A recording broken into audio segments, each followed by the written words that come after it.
Carta enviada em janeiro de 2005. Querido professor Orlando, salve Maria. Uma dúvida que tenho sobre a pena de morte. No livro do Êxodo, no capítulo 21, lemos um extenso texto onde Deus coloca algumas normas, citando várias vezes a morte àquele que ferir o outro mortalmente, raptá-lo, insultar pai ou mãe. E no versículo 33 lemos, aspas, mas se acontecer dano grave, pagará vida por vida, olho por olho, dente por dente, mão por mão, pé por pé, queimadura por queimadura, ferimento por ferimento, contusão por contusão. Fecha aspas. Porém, no Evangelho de São Mateus, no capítulo 5, Cristo disse no Sermão da Montanha, aspas, ouviste o que foi dito, olho por olho e dente por dente. Eu, porém, vos digo, não resistais ao mal.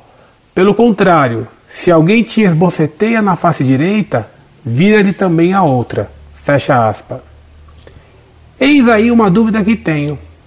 Cristo no Sermão da Montanha cita casos como roubo, agressão, e diz para até virar a outra face. Porém, Cristo não cita o caso da morte. Seria esta a resposta para a minha dúvida?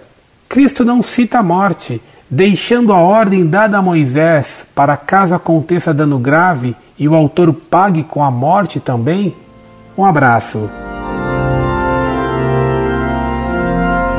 Muito prezado, salve Maria. Sua pergunta é bem inteligente. Para responder a sua dúvida, devo pedir-lhe que releia o começo das palavras de Cristo no Sermão da Montanha, de onde você retirou a sua citação. De fato, no início do Sermão da Montanha, Cristo diz, não julgueis que vim abolir a lei ou os profetas, não os vim destruir, mas sim para os cumprir.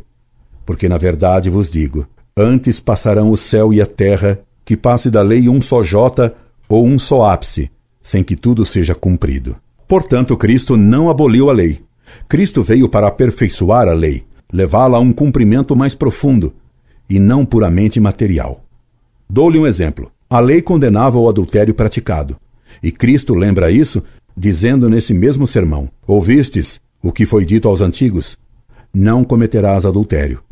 Eu, porém, vos digo que todo aquele que olhar para uma mulher cobiçando-a, já cometeu adultério em seu coração. Portanto, Cristo não só não aboliu a lei, mas levou-a a um grau de perfeição maior, porque condenou o adultério em intenção. A mesma coisa sobre o mandamento não matarás. Cristo não revoga a pena de morte que Deus combinara para esse crime, com olho por olho e dente por dente. Leva a lei mais longe e mais fundo, condenando o que ofende o próximo, chamando-o de raca, louco e etc., e citando as penas que haveria para essas simples ofensas. A pena de talião, olho por olho, dente por dente, aplica a igualdade entre crime e castigo de modo puramente material. A igualdade entre pena e castigo, porém, é vista só materialmente por povos bárbaros ou povos pouco civilizados que não compreendem a igualdade proporcional entre o crime e a pena. Você deve compreender que, num povo pouco civilizado, a aplicação da pena de talião a um banguela que arrancasse um dente de outro homem seria um caso jurídico quase insolúvel. No Sermão da Montanha, em seguida a parte em que Cristo trata do homicídio e da pena de talião, ele fala depois do adultério, da separação de casais, do perjúrio e dos juramentos.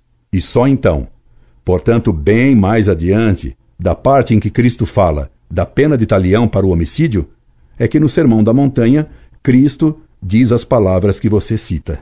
Ouvistes o que foi dito, olho por olho e dente por dente. Eu, porém, vos digo, não resistais ao mal. Pelo contrário, se alguém vos esbofeteia na face direita, virai-lhe também a outra.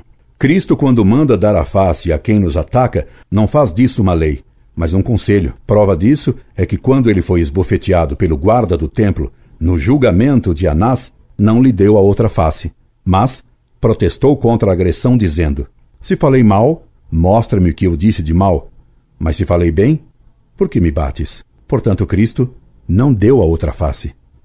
Quando então devemos dar a outra face e quando devemos resistir como Cristo resistiu a quem lhe bateu?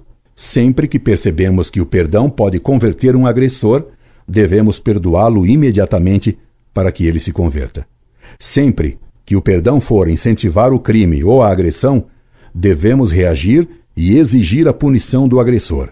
Cristo não aboliu a legítima defesa. Cristo, então, 1. Não aboliu a lei que manda haver igualdade entre crime e castigo, mas mostrou só que essa igualdade não é puramente material e que nem pode ser assim em muitos casos. 2. Não aboliu a pena de morte, pois disse no Apocalipse: quem matar a espada, importa que seja morto a espada. E para São Pedro ele disse: Pedro, mete a espada na bainha, porque quem com o ferro fere, com o ferro será ferido. 3. Não pregou uma passividade budista e nem a impunidade. Só aconselhou que, quando fosse mais perfeito para a caridade, perdoássemos a ofensa recebida e não exigíssemos a vingança. 4. Cristo não aboliu a legítima defesa. Incorde Jesus Semper, Orlando Fedeli.